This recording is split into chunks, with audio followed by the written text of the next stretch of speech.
Hello everyone, এই দেখো আজকে আমার দাদা পুজো করছে।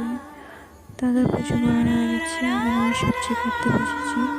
আমি এখন করলা রান্না করবো, করলা কাটছি। আজকে রবিবার, হবে করলা, আলু, কাঁচকলা, একটা তরকারি।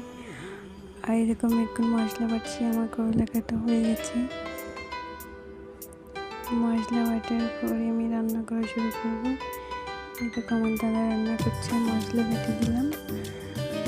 আচ্ছা, এটা হচ্ছে শাক ভাজা, আর এটা হচ্ছে চিকেনের জন্য আলু ভাজা হচ্ছে আমার দাদা।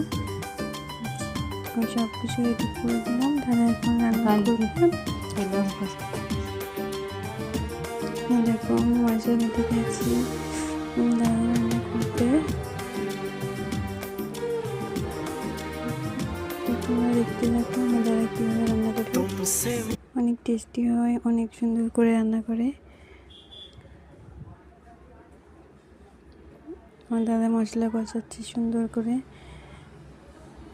দেখো চিকেন দিয়ে দিয়েছি করে, তারপরে চিকেনটা দেখো কত সুন্দর লাল কালার এসেছে। আর কষানো হয়ে গেল, আমাকে কষানো দিয়ে দিল, আমি কষানো খেতে ভালোবেসি তাই। এই দেখো ফাইনালি চিকেন রান্না কমপ্লিট। দাদা ভাত খেতে বসেছে, তাই আমাকে দেখাচ্ছিল ওরকম ঢং করে করে আমি ভিডিও বানাচ্ছিলাম। এবার আমিও খেতে বসবো। তোমরা সবাই না খেতে গেলে খেয়ে নাও।